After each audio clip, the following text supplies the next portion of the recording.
It all started on one of those scorching Saturday afternoons. The kind where the sun feels like it's personally out to get you.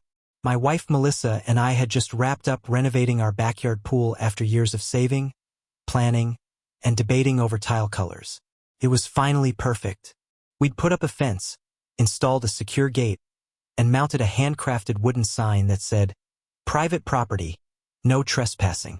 Pool by invitation only." We weren't trying to be the neighborhood outcasts or anything, but after years of HOA headaches, random drop-ins, and uninvited people showing up like it was some kind of resort, we decided it was time to literally and legally set some boundaries. And that's where Tommy comes into the picture. Tommy Whitaker, 23 years old, eternal man-child and devoted son of our neighborhood's self-appointed queen bee, Darlene Whitaker, the HOA president. Tall, lanky, perpetually sunburned, and still wearing cargo shorts like it was 2008. Tommy walked around the subdivision like he had the run of the place. Most days he'd lounge around shirtless in someone else's yard, blaring music, tossing beer cans, and acting like adulthood was something that happened to other people. So, picture my shock when I glanced out our kitchen window that afternoon and spotted him headed straight for our pool gate, towel slung over his shoulder, flip-flops smacking against the concrete like he was strolling into a hotel. He grabbed the handle and yanked. Nothing. For the first time ever, it was locked. I watched him rattle the latch, frown, and then pound on the gate like a kid throwing a tantrum. I stepped outside, cool as could be. "Tommy," I said, "this isn't the neighborhood pool. You need an invitation." His reaction, unhinged. "You can't lock me out.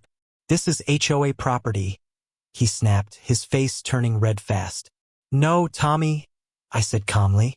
"This is my backyard. I paid for the pool, the fence, and the upkeep. Check the property lines." He glared at me, mumbled something under his breath, and took off. I thought that was the end of it. Spoiler alert, it wasn't. 5 minutes later, while I was drying off our daughter, I heard sirens. Sirens. Melissa stopped mid-sentence. "Are those for us?" I peeked through the blinds and sure enough, 2 patrol cars pulled into the cul-de-sac. And there, standing right beside them, was Tommy, arms crossed, smirking, pointing toward our backyard like he'd just cracked some major case. I just stood there, stunned. "Is this guy serious?" Melissa groaned. "This is gonna be a long afternoon." She was right, because when one of the officers knocked, his expression wasn't exactly friendly. "Sir, we got a call about a locked community facility being denied to residents," he said flatly. I actually laughed. Not because it was funny, but because it was absurd. "Locked community facility?" I repeated. "What exactly did he tell you?" I could feel the disbelief rising up in me. But I stayed calm, hands visible, voice level. Nobody wants things to escalate when there are flashing lights in their driveway. "Officer," I said, "this isn't a community pool. It's my private property. I can show you the property map, tax records, whatever you need. That gate," I pointed, "was installed and locked by me." The officer gave a slow nod. He didn't look totally convinced, but he was at least listening. "Mind if I take a look? Just want to wrap this up."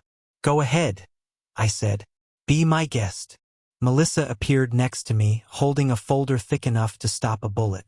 Property surveys, permits, receipts, everything perfectly organized.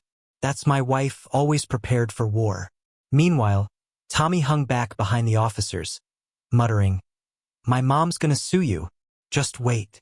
And right on cue, like some HOA prophecy coming true, here she came. Darlene Whitaker, marching down the sidewalk like a general inspecting troops, blue sun visor, clipboard, lips pressed together tighter than a bank vault. "Officer, officer," she called out before even making it to the driveway. "That's common space. My son was denied access to community property.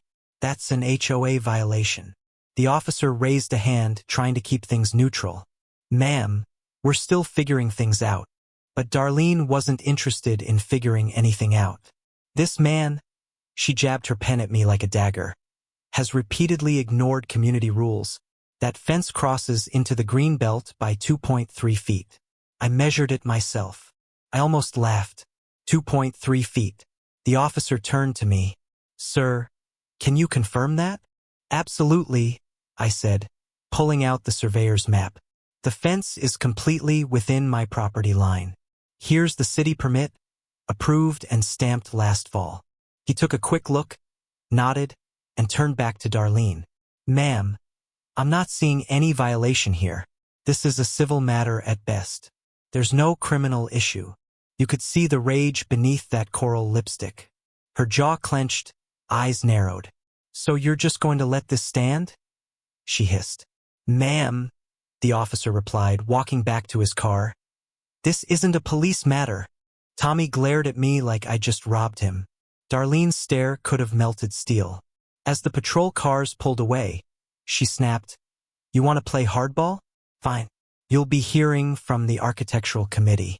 That fence is coming down. Then she grabbed Tommy by the wrist and stormed off, all dramatic like a villain leaving a soap opera. I finally let out a breath, thinking it was over. But the next morning, a certified envelope was waiting on our doorstep. The HOA seal. Violation notice. Immediate action required. Game on. The envelope sat on our kitchen counter like a bomb waiting to go off. Certified mail. HOA seal. My name printed in aggressive all-caps bold. I opened it half expecting another petty fine. But it was worse. Notice of violation. Unauthorized structure. Pool barrier. Obstruction of community access. They hadn't just sent a warning. They'd thrown the whole rulebook at us. Melissa grabbed the letter, read it twice, and rolled her eyes. They're acting like we built a fortress around Disneyland, she said, shaking her head. The letter gave us 7 days to remove the non-compliant structure and restore community access, or face escalating penalties, including $250 daily fines and potential legal action. I didn't need to be a genius to know who was behind this. Darlene Whitaker, the queen of our HOA kingdom. She didn't just run the board, she owned it. Her committee was a hand-picked crew of friends, poker night buddies, and neighbors who owed her favors from past paint color approvals. They never disagreed. But this time, I wasn't about to back down. Still, I wasn't reckless either. I knew when to call in backup, so I did what I should have done from the start. I called a lawyer. His name was Paul Mendez.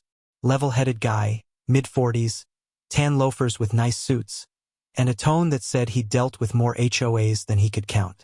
He skimmed the violation notice during our first meeting and smirked. Let me guess, he said. They're claiming an easement or saying your gate blocks a shared entrance. Something like that, I replied. Paul chuckled. Classic HOA move. Don't worry, this won't hold up. He explained that because the fence was built entirely on my property line, backed by city permits and not part of any shared access, the HOA didn't have a leg to stand on.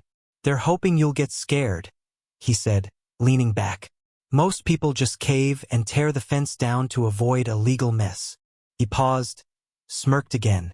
But you don't strike me as most people. He was right. So with Paul's help, I put together a formal response, a clean, lawyer-approved rejection of their violation notice, complete with city-stamped permits, property maps, boundary surveys, and just for good measure, a notarized statement from my fence contractor. Melissa and I mailed it off and waited. 2 days later, the retaliation came. A notice went up on the HOA clubhouse bulletin board in big, dramatic letters. Emergency meeting. Discussion of serious resident violations. They weren't backing off. They were doubling down. That evening, I walked into the community clubhouse and it was packed. Every seat taken, people standing along the walls, whispering like it was some kind of trial. Some curious, some irritated, and a few probably there hoping to watch me get publicly shamed. At the front sat Darlene Whitaker, dressed up like she was running Congress. Navy blazer, pearl necklace, and a glare sharp enough to cut glass. Let's begin, she said, banging her gavel like it was a judge's hammer. Tonight we address the selfish actions of one resident who has chosen to divide this community. Every head turned toward me. I didn't flinch, because this time I wasn't alone. Before Darlene could launch into her opening speech, a chair scraped from the back. Someone stood up. Rick Harwin, Vietnam vet, lived down the street for nearly 3 decades. The kind of guy who mowed his lawn in perfect lines and stayed out of HOA politics like it was the plague. But not tonight. I've lived here 28 years, Rick said, voice gravelly but steady. And I've watched this HOA go from protecting property values to protecting egos. Darlene tensed up. Mr. Harwin, please wait until the floor is... I have the floor, Rick cut her off. And I'm tired of watching good neighbors get punished for doing things by the book. He pointed straight at me. That pool fence is legal. It's proper. And it's his. The room murmured in agreement. Then Sharon, from 2 streets over, stood up. Darlene, she said. You fined me for planting roses that weren't community approved. The board ruled in my favor, but I'm still waiting on my refund. Someone else spoke up from the back. Same here. My fence color got approved by the city, but I still got a violation notice. The energy shifted. The crowd wasn't on her side anymore. Darlene's eyes darted to her clipboard as she tried to regain control. Let's stay on topic, she stammered. This meeting is about a resident denying community access. No, I said, standing calmly. This meeting is about your son not being able to handle the word no. Gasps rippled through the room. It's about you using your position to get revenge, I continued, meeting her stare. And it ends tonight. I turned to the board. You want to file violations? Fine. But I've got the permits, the documents, and a lawyer on standby. If this goes to court, it'll cost the HOA a lot more than just money. It'll cost its reputation. I paused, letting the silence settle. And Darlene, when that happens, people are going to ask why your son keeps trespassing on other people's property. The room went dead silent. Even Tommy, slouched by the door, didn't say a word. Finally, one of the newer board members, Janet, cleared her throat. Maybe we should revisit this after consulting legal counsel. A single clap broke the silence. Then another. Then half the room was applauding. Darlene tried to bang her gavel, but nobody paid attention. The tide had turned. A week later, an official envelope arrived. Violation dismissed. No further action. That was it. No fines, no threats, just a cold, typed admission of defeat. Tommy never tried to use our pool again. And Darlene? She resigned 3 months later, citing personal stress. But the best part came 2 weeks after she stepped down. A small envelope showed up in our mailbox, handwritten, polite. It was from Janet, the new HOA president. Your fence looks great, it said. Also, would love to chat about joining the HOA board. I laughed out loud. Yeah, no thanks. If you've ever dealt with a power-hungry HOA or had a neighbor who thinks they run the block, hit that like button. And if you agree that locking your own pool gate shouldn't require police backup, drop your HOA horror stories in the comments. And don't forget to subscribe because this neighborhood drama? Oh, it's just getting started.